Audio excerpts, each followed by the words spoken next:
Cette émission vous est présentée par Bricomarché, Grésy-sur-Aix. Tendance déco. Des idées et des conseils pour votre intérieur avec Jessica. Eh bien bonjour à toutes et bonjour à tous et bienvenue dans votre émission Tendance Déco, l'émission dédiée à la décoration d'intérieur. On est ensemble comme un mardi sur deux sur le 92.1 ou bien radiograndlac.com. Alors aujourd'hui, on va avoir deux thèmes principaux dans l'émission. On va regarder dans une première partie les tendances déco, ce que l'on va garder de 2021 en 2022. Alors, on a eu des émissions qui nous parlaient des tendances 2022, de ce qui ne se faisait plus, ou en tout cas, tout ce qui était un petit peu has-been. On a vu ça il y a 15 jours avec Aurélie en 2022. Et bien, cette fois, on va se pencher sur ce qu'on garde dans les tendances, les envies et tout ce qui est d'actualité qui ont toujours la cote en 2022. Et puis, on va démarrer finalement cette émission avec le vocabulaire de la rénovation. Souvent, quand on s'attaque à des travaux, que ce soit dans le neuf ou la rénovation d'ailleurs, on entend souvent aussi des mots et on se demande quelque part ce qu'ils veulent dire, quelles sont leurs définitions exactes. Vous saurez tout sur le petit jargon, on va dire, du bâtiment et vous n'aurez plus l'impression qu'on vous parle dans une autre langue venue d'ailleurs. Vous saurez tout, je vous laisse prendre comme d'habitude de quoi noter votre petit stylo et votre calepin. On se retrouve tout de suite après Ed Sheeran. Restez avec nous sur le 92.1, c'est Jessica dans votre émission Tendance Déco, à tout de suite. Cette émission vous est présentée par Bricomarché, Grésy-sur-Aix. Tendance déco. Des idées et des conseils pour votre intérieur avec Jessica.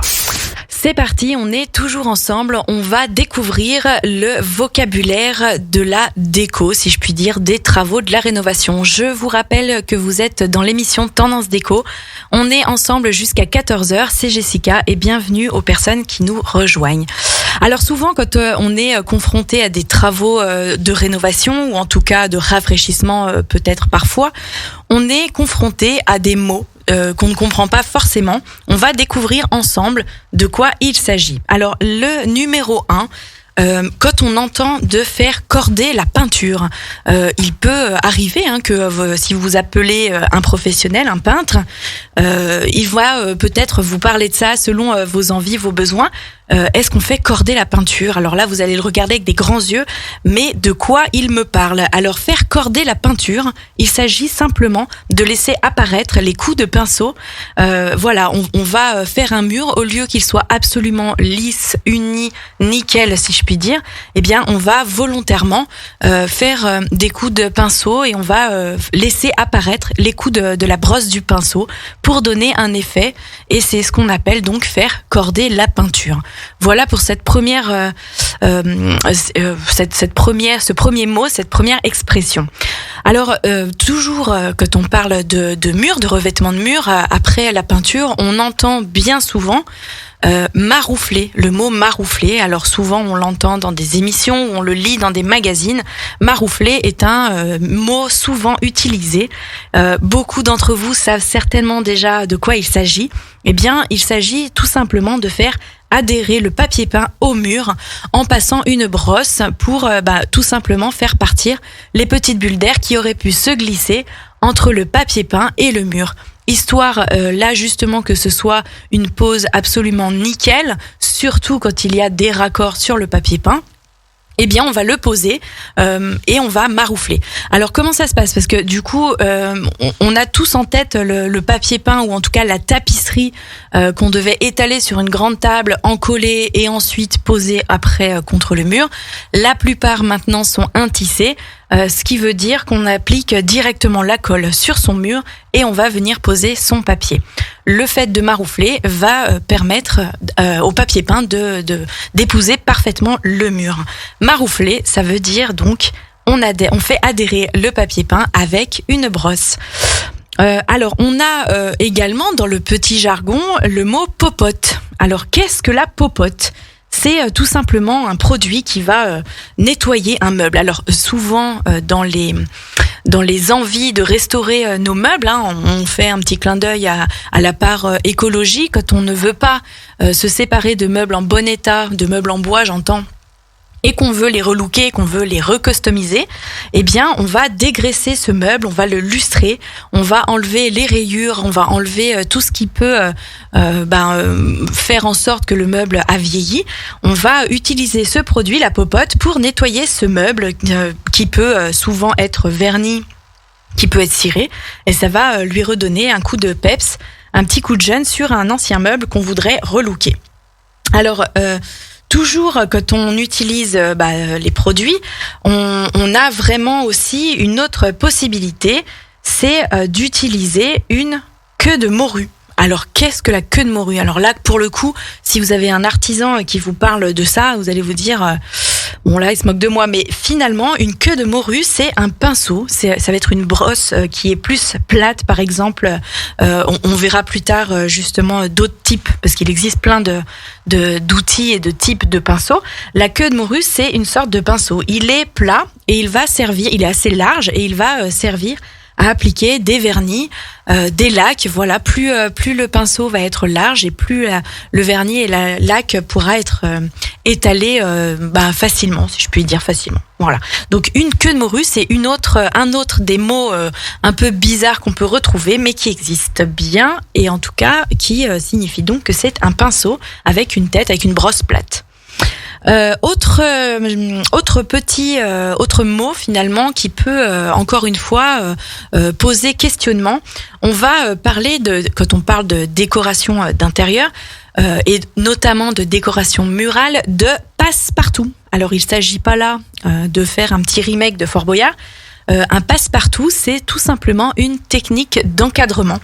Quand on a une affiche, une photo ou une peinture ou quelque chose qu'on a fait sur une feuille qui n'est pas forcément épaisse, on va entourer les coins de cette œuvre et puis on va pouvoir ensuite l'accrocher par différentes techniques. Mais en tout cas, le passe-partout, on peut synthétiser en disant que c'est une technique d'encadrement.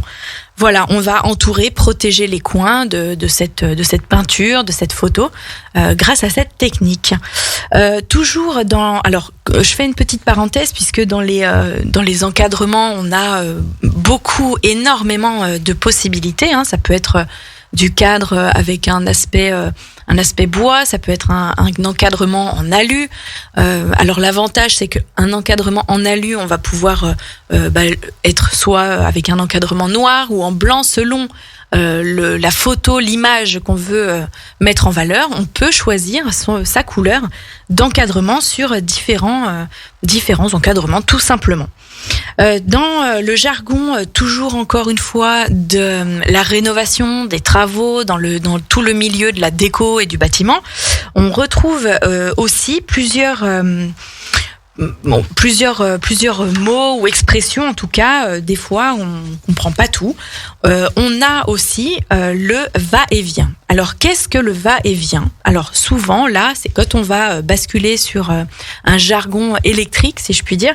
Le va-et-vient, c'est tout simplement un interrupteur qui va vous permettre d'allumer une lumière et un second interrupteur à un deuxième endroit de la pièce qui va vous servir d'actionner cette même lumière.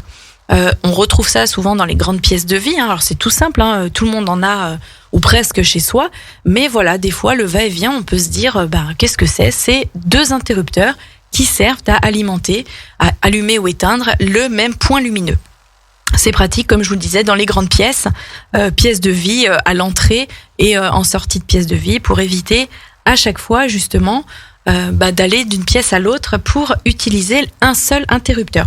Pensez-y quand vous faites des travaux, ça peut être franchement sympa. Alors ensuite, on a un autre mot qui vient un peu dans la même famille que la popote, c'est la barbotine. Alors la barbotine, on en entend souvent parler et moi je vois, des fois j'ai des personnes qui me disent pardon, j'ai pas osé demander, mais qu'est-ce que c'est exactement la barbotine ? Pour faire synthétiquement, pour faire court en fait, ça va être tout simplement le joint qu'on va faire sur le carrelage. Donc ça va être le mélange de l'eau et du ciment. On va former cet enduit, cette barbotine, et avec cette barbotine, on va venir faire les joints du carrelage tout simplement. On va venir bien remplir les joints.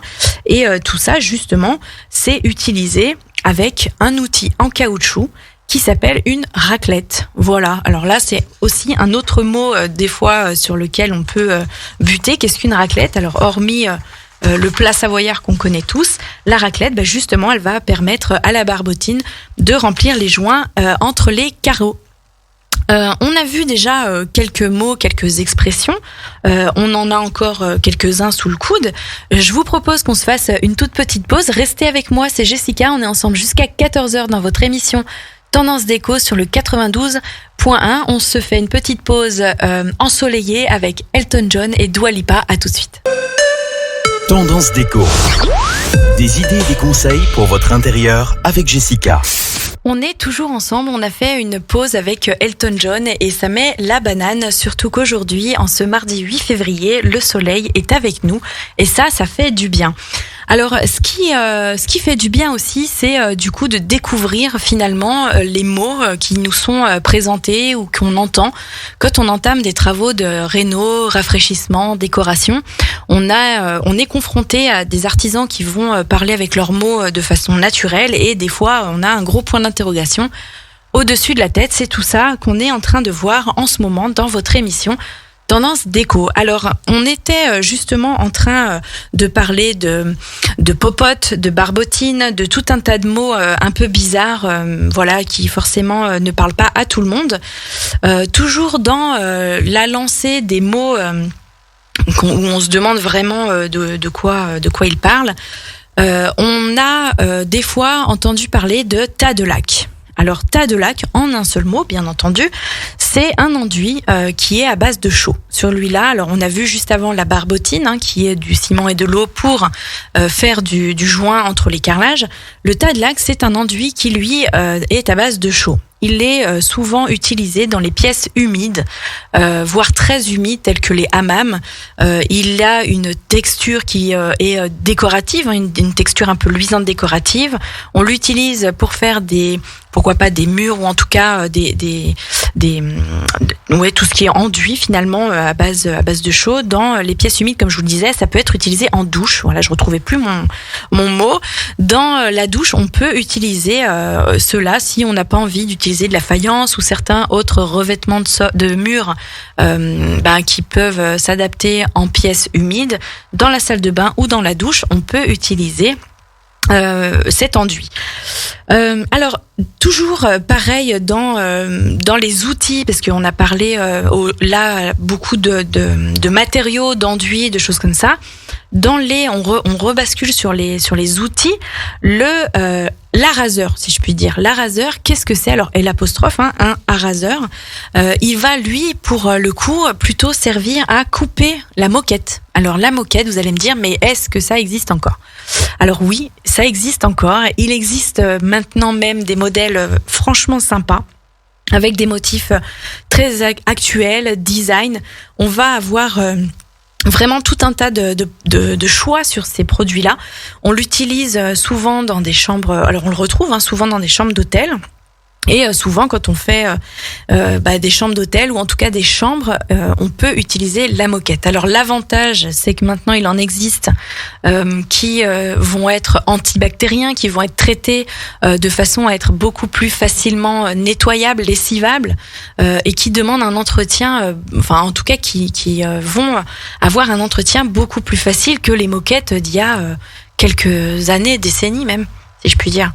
L'araseur va vous servir à faire une coupe bien propre le long du mur, le long de la plinthe, de sorte à ce que quand vous allez dérouler votre rouleau de moquette, on va le laisser épouser la forme du sol, et pour avoir vraiment un fini impeccable, on va utiliser cet outil-là. Alors on peut comparer ça à un cutter, pourquoi pas, pour couper la moquette. Un araseur. On a parlé juste avant de la raclette. Alors là, je vais vous parler du camion. Alors je suis sûre que vous allez me dire, oui, un camion, c'est bon, c'est ce qu'on sait. Eh bien, le camion, en jargon des travaux, on va dire, c'est un bac en plastique, tout simplement. Ça va être un outil utilisé très couramment par un peintre. Il va avoir deux côtés, ce bac en plastique ou en métal, d'ailleurs. Il va avoir un côté pour verser son petit stock de peinture. On va transférer la peinture du seau de peinture, du pot de peinture dans le camion, et un autre côté qui va nous servir d'essorer le pinceau, de faire couler le trop-plein. Une fois qu'on a tremper le pinceau dans la partie peinture, on va essorer un peu pour éviter d'avoir des gros paquets sur le mur dès qu'on attaque à peindre le mur. Alors évidemment, quand on attaque toujours dans le domaine de la peinture et dans l'action de peindre son mur, on a évidemment d'autres jargons qui vont nous donner des infos. Alors on a évidemment on va dire cette action de peindre dans le détail. Alors on utilise un rouleau pour le mur et pour le utiliser dans les coins, je vais pas y arriver, utiliser dans les coins et dans les petites surfaces qui vont demander du détail, on va plutôt parler de réchampir. Quand on va avoir son pinceau qui va nous servir à réchampir, ça va être un pinceau, encore une fois, on parlait tout à l'heure de différentes formes, et bien là, ça va être un pinceau pour le détail, pour faire quelque chose de plus précis. On va avoir un pinceau avec une pointe en forme de pointe et qui va être vraiment utile pour travailler dans le détail. Voilà, un pinceau conçu pour réchampir. C'est un pinceau pour les petites surfaces. C'est un mot qu'on entend souvent, réchampir. Après avoir marouflé le papier peint, on va réchampir les murs. Et d'ailleurs, il vaut mieux faire dans l'autre sens. Et puis, toujours dans notre petit jargon, on a le mot mater. Alors souvent, pareil, qu'est-ce que c'est que mater ? C'est tout simplement poncer, en fait. On va mater un meuble, on va mater un sol, on va mater plein de choses. Et en fait, tout simplement, c'est poncer. Tout ce jargon-là, vous l'entendez, ou vous l'avez entendu, ou en tout cas, vous êtes amené à l'entendre. Sachez que rien n'est impossible à comprendre. Et bien entendu que si il y a quelque chose qui vous échappe, n'hésitez pas à poser la question, puisqu'il n'y a absolument aucune gêne à ne pas connaître tous les mots qu'on n'a pas l'habitude d'utiliser. Voilà, vous interrompez votre artisan ou la personne qui vous suit dans vos travaux, dans votre déco, et lui demandez tout simplement. Ça évitera de partir sur des malentendus et ne pas comprendre de quoi on vous parle. Pour votre projet, c'est quand même important de bien tout comprendre. Alors, je dirais qu'on a passé en revue ce top 13 des mots couramment utilisés. Si vous avez des questions, n'hésitez pas à écrire sur la page Facebook Radio Grand Lac, pourquoi pas dans les commentaires de la publication. Et puis, on va se retrouver dans une deuxième partie d'émission pour, comme je vous le disais, repasser en revue tout ce qui reste en 2022, tout ce qu'on recycle de 2021. Comme je vous le disais, on a vu il y a 15 jours avec Aurélie tout ce qui ne se faisait plus, ce qui était un peu has-been. Eh bien, cette fois, on va faire l'inverse. C'est tout ce qu'on a aimé en 2021 et qu'on garde sans forcément que ce soit des tendances. Tout ce qui reste, tout ce qui a toujours la cote et tout ce qu'on a envie de retrouver dans nos intérieurs cette année. Je vous laisse à nouveau avec une petite pause musicale et on écoute Pink tout de suite. Restez avec nous sur le 92.1. C'est Jessica dans Tendance Déco. À tout de suite. Cette émission vous est présentée par Bricomarché, Grésy-sur-Aix. Tendance Déco. Des idées et des conseils pour votre intérieur avec Jessica. On est toujours ensemble, c'est Jessica dans votre émission Tendance Déco sur le 92.1. On a passé en revue dans cette première partie d'émission tout ce qui était un peu des mots extraterrestres et du jargon, on va dire des travaux de rafraîchissement, de rénovation. Voilà, souvent on utilise des mots qui ne sont pas compris par tout le monde. C'est ce qu'on a vu en cette première partie d'émission. J'ai justement une petite demande pendant la pause musicale. Est-ce qu'on peut évidemment envisager d'avoir un jargon sur tout ce qui est décoration d'intérieur ? Évidemment que la réponse est oui. On peut envisager ça. Dans 15 jours, on se retrouve et on passe en revue tout le jargon de la déco d'intérieur. Vraiment mettre une image sur un mot pour éviter de ne pas comprendre ou mal comprendre. Des fois, il y a des mots qui sont utilisés pas forcément à leur juste titre. Alors du coup, on passera en revue tout ça dans 15 jours, c'est promis. Je prépare l'émission en sorte que la déco d'intérieur et les jargons utilisés n'aient plus de secret pour vous. Et pourquoi pas, si jamais vous êtes intéressé, passionné, que vous avez envie de partager cette émission ici au studio avec moi, c'est avec grand plaisir. J'attends votre message. Alors, on va s'accorder cette deuxième partie d'émission à la mode 2022. J'explique de quoi je parle. On a vu il y a 2 semaines dans une émission que certaines tendances étaient has-been, qu'on ne voulait plus vraiment les voir, ou en tout cas pas telles qu'on les connaissait. On va voir cette fois-ci justement tout ce qui est toujours d'actualité. Pas les tendances qu'on garde, mais justement tout ce qui fait que on a une déco et que c'est intemporel, tout ce qu'on garde de 2021 même, je dirais. Alors, sans surprise, on commence par le bois naturel. Alors, pourquoi sans surprise ? Le bois, sous sa forme claire, sous sa forme naturelle, est évidemment indémodable. On l'adapte à son intérieur, on l'adapte à sa déco et à son style déco. Qu'on ait chez soi une déco aux allures, alors je vais pas dire scandinave, parce qu'on a vu que c'était plus dans l'air du temps, mais plutôt Scandicraft. Si on a une décoration aux tendances industrielles, rustiques ou voire même modernes, à part évidemment le minimalisme, le bois naturel a toujours la cote. On le retrouve évidemment dans son intérieur et il est plus présent que jamais. Et ensuite, on a des couleurs. Les couleurs qui sont intemporelles, évidemment, c'est les tons neutres. On parle des grèges, des beiges, des gris, tout ce qui va vraiment traverser le temps, à condition, comme je le dis, de relever tout ça avec des formes géométriques, pourquoi pas, avec des touches de couleurs plus profondes, telles que des bleus profonds, des verts, tout ce qui va, encore une fois, être dans les codes de votre projet. Mais voilà, ça reste un intemporel et un indémodable. Alors si on fait évidemment le duo bois et ton neutre, les couleurs qui traversent le temps, évidemment on commence à avoir un intérieur qui est assez sympa et assez zen. On a évidemment un total look blanc. Pourquoi pas ? Alors souvent, alors là je suis sûre, j'entends déjà les personnes qui me disent génial, chez moi c'est tout blanc, je suis dans les tendances. Alors oui, pourquoi pas, à condition qu'il soit travaillé. On parle pas d'un blanc. Alors j'appelle ça les blancs de chantier. On n'est pas sur des murs avec un blanc blanc. Comme je dis tout le temps, on n'est pas sur du blanc-blanc, sur un blanc qui soit un peu plus doux. Il existe tellement de nuances de blanc.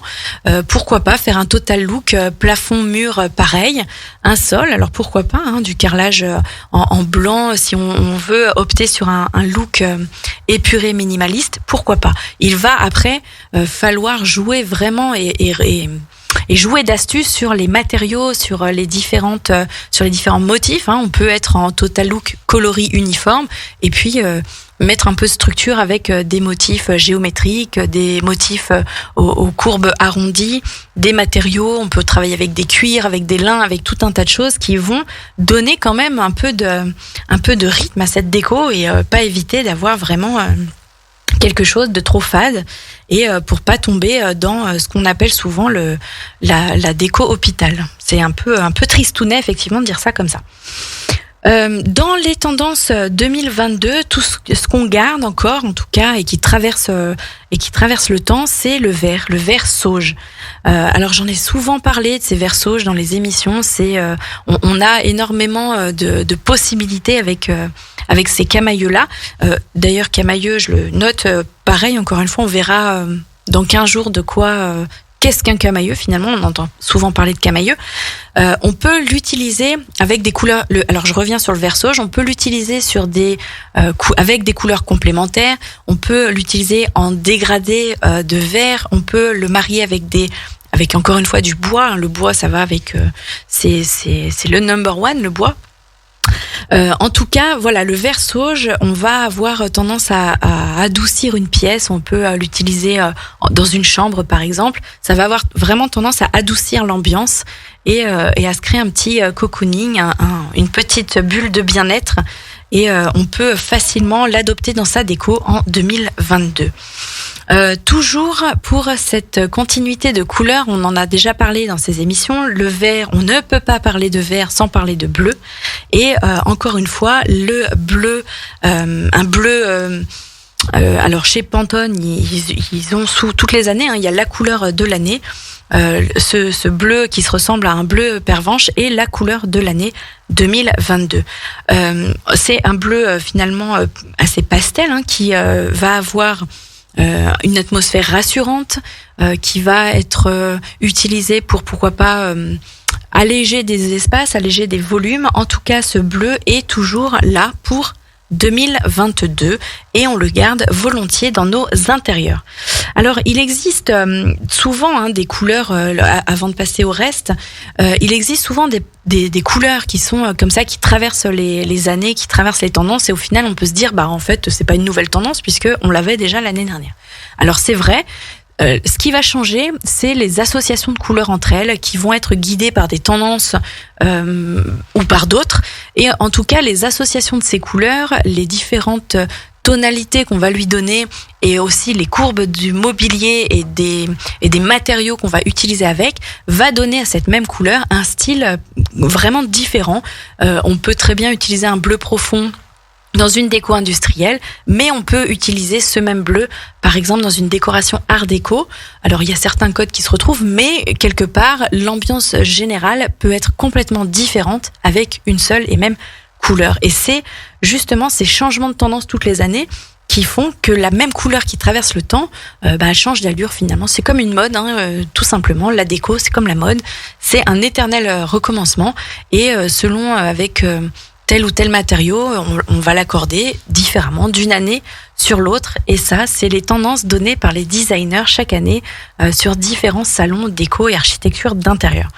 Alors, il existe évidemment encore plein d'autres choses à voir qui restent avec nous en 2022. Je vous propose, histoire que vous absorbiez toutes ces infos, qu'on se fasse à nouveau une petite coupure. Et puis, on revient juste après avec tout ce qui peut être encore gardé chez nous. Heureusement, il y a plein de choses encore. Restez avec nous sur le 92.1. C'est Jessica, à tout de suite. Tendance déco. Des idées et des conseils pour votre intérieur avec Jessica. Et oui, je suis toujours là avec vous dans cette émission de Tendance déco. On est ensemble encore une quinzaine de minutes et on passait en revue, juste avant la petite coupure, tout ce qu'on garde en 2022 qui traverse le temps et qu'on récupère 2021 pour nos intérieurs cette année. Alors, il s'agit pas là de garder des tendances 2021, il s'agit là vraiment de voir ce qui passe le temps et qu'on peut retrouver pas forcément sur des grosses pièces, mais en tout cas dans nos intérieurs, tout ce qui n'est pas à jeter, en tout cas comme on a vu il y a 15 jours, tout ce qui était has-been. Cette fois, on voit le contraire. Alors là, justement, en parlant de has-been, on va parler d'une tendance, la tendance rétro. La tendance rétro est toujours là. On a vu justement dans une émission au mois de septembre que les tendances 2022 seraient un retour en force des 70s et des années 90 aussi. Mais en tout cas, dans le retour du kitsch, les années 70 sont bien là. On peut utiliser justement des petites touches de kitsch, de rétro, avec de la vaisselle.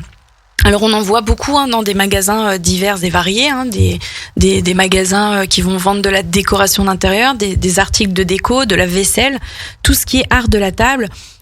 Franchement ça a la cote, on peut dire ce qu'on veut, mais en tout cas on en retrouve. D'ailleurs il y a même certaines personnes qui ressortent des vieilles vaisselles de famille, et on est dans les tendances 70 on va dire. Alors le retour du kitsch sur les assiettes, sur les mugs, sur tout un tas de choses, sur les verres aussi, ça peut être le verre en cristal avec toutes ces espèces de petites aspérités sur le verre, ou alors carrément un verre soufflé, ou alors pourquoi pas des verres avec différentes couleurs, avec différents motifs aussi, pourquoi pas incrustés sur le pied ou dans un faux fond sur le verre. En tout cas, tout ça, ça a la cote. C'est aussi pourquoi pas sur l'art de la table, mais version couvert, tout ce qui est argenterie. Les verres en cristal, comme je le disais, souvent ils sont pas complètement lisses, ils ont des aspérités. Eh bien, tout ça, ça a encore la cote. On peut aussi, pourquoi pas, trouver des vaisselles un peu kitsch, mais on peut aussi trouver du linge de table. Alors ça peut être sur les nappes, ça peut être sur pourquoi pas des serviettes de table. Alors évidemment c'est pas très Covid, mais des serviettes de table en tissu, pourquoi pas pour une occasion spéciale. Ça peut être vraiment chouette, en tout cas, tout ce qui est linge de table en tissu.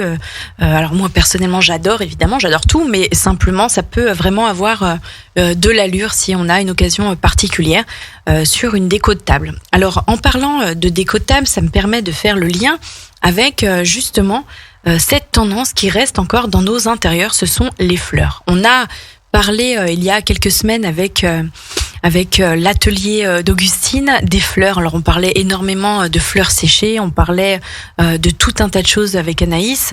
Eh bien pourquoi pas, les fleurs elles sont toujours partout dans la maison. Anaïs d'ailleurs, je la salue, je te salue Anaïs, si tu m'écoutes, tu reviens quand tu veux à Radio Grand Lac. C'était un grand plaisir de partager l'émission avec toi. Fleurs séchées, fleurs fraîches, il y en a pour tous les goûts. Elles sont vraiment tout le temps là dans la déco. Ça peut être vraiment un bouquet. On parlait aussi de fleurs de pampa. Ça peut être un bouquet de fleurs séchées dans un vase ou dans une dame Jeanne, pourquoi pas. On a vraiment envie de fleurir nos intérieurs. Et puis, on va pas se mentir, des fleurs, forcément, ça habille, ça comble certains endroits qui sont un peu vides. Et c'est intemporel. La fleur, c'est intemporel. Alors, ça peut être de la vraie fleur, mais ça peut être aussi dans les tendances des motifs fleurs. Alors dans une chambre à coucher, pourquoi pas. Ça peut être aussi sur des coussins, sur des accessoires déco. Ça peut être pourquoi pas sur des luminaires tissus qui vont avoir un abat-jour ou une suspension ornée de tissu, pourquoi pas, avec justement des motifs fleurs. Alors ça peut être de la fleur moderne, ça peut être des fleurs pourquoi pas de façon très chargée, très grossière, si je puis dire. C'est pas péjoratif, mais vraiment quelque chose de très chargé. Pourquoi pas? On en retrouve évidemment, on parlait tout à l'heure de papier peint, on en retrouve évidemment sur le papier peint. Alors attention au total look fleur quand même, de pas vous lasser, mais par contre, par touche, pourquoi pas? Ça peut être vraiment, vraiment très sympa et apporter une touche de chic dans une décoration d'intérieur. Alors, après les fleurs, justement, on a tout ce qui va être mobilier. Alors je m'explique, tout ce qui est mobilier avec des courbes très particulières, des choses un peu design, on a envie de changer et on a envie de vraiment changer, on en a un peu marre, je m'aperçois au quotidien qu'on en a un peu marre des canapés, un peu avec les stéréotypes du canapé tel qu'on le connaît. On a envie de fauteuils, on a envie de différentes assises. On a envie de repenser son intérieur avec des mobiliers qui s'adaptent vraiment à sa vie, à ses habitudes de vie.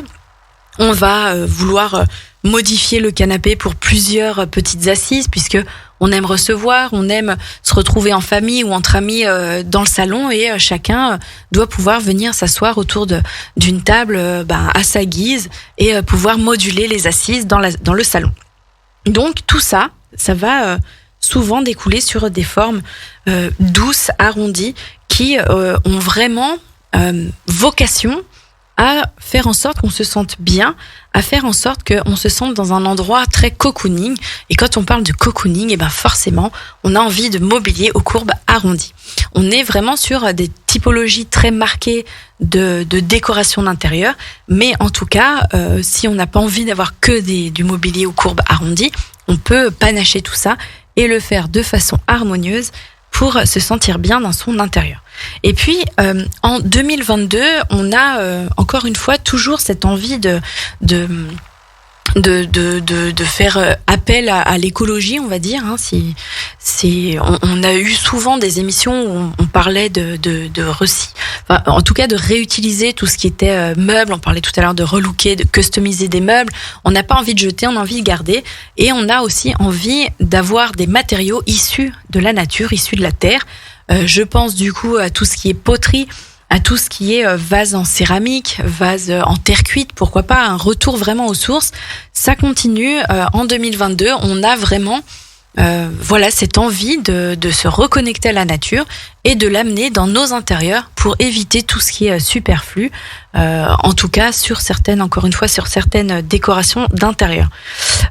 Tout ce qui est justement céramique, on va pouvoir mixer ces pièces de céramique, par exemple, je reviens sur l'art de la table. On peut trouver de belles assiettes, de belles pièces céramiques avec une impression, une peinture un peu kitsch et qui va tout de suite être la pièce sympa. Vous allez recevoir des amis, forcément votre vaisselle va se remarquer et du coup voilà, c'est la petite touche déco, pas forcément quelque chose d'hyper voyant, mais ça va être le petit plus qui fait que ça va marquer les esprits quand vous allez recevoir. Voilà, justement en parlant de marquer les esprits, on verra il va nous rester une dizaine de minutes ensemble et il faudrait que j'arrête de beaucoup trop parler. Simplement, on va se refaire quand même une toute petite dernière pause musicale parce que je voudrais vous parler juste sur les 10 dernières minutes de tout ce qui la grande tendance, on va dire, qui reste avec nous en 2022. Et puis, je vous laisserai à 14h, puisqu'à 14h15, ce sera C'est de toute beauté, votre rubrique beauté. Et du coup, on a hâte de retrouver Astrid tout à l'heure à 14h15. Je vous laisse avec à nos souvenirs 3 cafés gourmands. À tout de suite. Tendance déco. Des idées et des conseils pour votre intérieur avec Jessica. Alors, c'est toujours Jessica dans votre émission de Tendance Déco et je sais pas vous, mais avec ce soleil et cette musique qui donne la pêche, on a envie de tout refaire chez soi et c'est tant mieux puisqu'on a vu pas mal de choses aujourd'hui sur le jargon de la rénovation et du rafraîchissement. On était en train de passer en revue tout ce qu'on garde dans nos intérieurs en 2022 et je vais terminer donc cette émission sur quelque chose d'un peu décalé. Justement, on a envie de choses belles dans son intérieur, on a envie vraiment de se sentir bien, hein. C'est justement du coup le but de travailler un projet de déco d'intérieur, c'est de se sentir bien chez soi. Et puis on a aussi parfois envie de se sentir décalé, d'assumer complètement, d'avoir une déco extravertie. Pourquoi pas? On va voir justement que cette idée-là, si je veux pas en dire trop, mais en tout cas que cette idée est complètement possible en 2022. Alors ça va plaire à certains ou certaines d'entre vous. On a vu tout ce qui était en 2022, tout ce qu'on gardait, les pièces sympas, les pièces authentiques, tout ce qui était couleur tendance ou en tout cas qui traversait les années. On a aussi justement un grand retour ou en tout cas une grande nouveauté. Ça va être une déco avec un décalage assumé. Alors on parlait il y a quelques instants d'une déco avec des fleurs, d'un total look blanc ou en tout cas de papier peint fleuri ultra chargé. C'est quelque chose qui ne plaît pas à tout le monde, les fleurs, et pourtant c'est aussi beaucoup apprécié et les personnes qui veulent un total look fleurs chez elles vont l'assumer. Et je pense que c'est le mot clé, assumer, vraiment assumer ce décalage de déco, ce décalage d'envie populaire et ce décalage de tendance. Alors voilà, il y a des personnes qui vont aimer des choses très particulières, eh bien elles vont l'assumer. Et je pense que c'est le maître mot de 2022 et c'est le maître mot d'un projet de déco d'intérieur. Quand on a envie de chiner, quand on aime aller à la recherche de pièces très particulières, de pièces uniques, de pièces spéciales, souvent, justement, le fait de chiner dans des brocantes ou chez des brocanteurs ou vraiment des pièces uniques, le piège, entre guillemets, ça va être d'accumuler tout un tas d'objets, déco, bibelots, qui n'auront pas forcément de lien les uns entre les autres et qui ne vont pas suivre notre fameux fil conducteur qu'on recherche souvent sur un projet de déco. Alors tant pis pour cette fois, tant pis, on se dit on n'a pas envie de suivre un fil conducteur, on a juste envie de se faire plaisir en trouvant des pièces chinées uniques et qui vont ressembler à sa personnalité, à la personnalité décalée et surtout assumée. Vraiment, on va souvent avoir des choses qui ne vont pas aller les unes avec les autres. Pourquoi pas des choses en mosaïque qui vont aller à côté de pièces ou de bibelots en bois, par exemple. Eh bien, voilà, je dirais que tant pis, on se dit ça va pas être harmonieux, visuellement ça n'ira pas, ça ne suivra aucun code.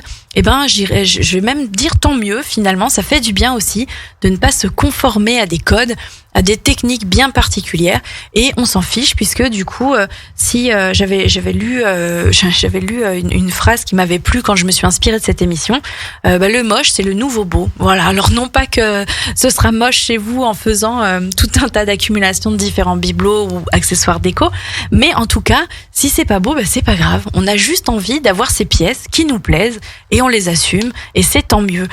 C'est vraiment le but, de se sentir bien chez soi.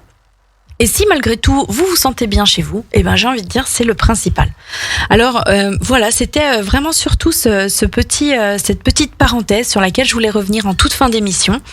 Voilà, il faut se sentir bien chez vous, que ce soit sur des codes de projet déco d'intérieur. On va suivre notre fameux mood board. On va vraiment travailler sa planche d'ambiance, on va travailler son projet, on va réfléchir, est-ce que tout concorde, est-ce que tout va ensemble, est-ce qu'il n'y a pas de décalage, de faute de goût.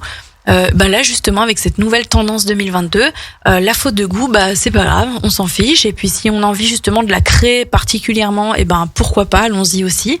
Et au final, ça peut être quelque chose de très inspirant. Ça peut être quelque chose finalement qui va ressembler, pourquoi pas, à une galerie d'art. Et voilà, ça va en tout cas surtout être quelque chose de vivant, puisque c'est aussi souvent, quand on a envie de retrouver ça chez soi, c'est souvent des pièces qu'on a chinées de différents voyages, de lieux qu'on a visités, de pays, de souvenirs, d'histoire. Et tous ces objets chargés d'histoire qui vont orner votre intérieur, ils vont raconter votre histoire. Et c'est surtout ça le plus important en déco d'intérieur, c'est de raconter sa propre histoire et non pas de suivre, comme je le dis souvent, les magazines et les codes de magazines, mais vraiment de travailler quelque chose de personnalisé.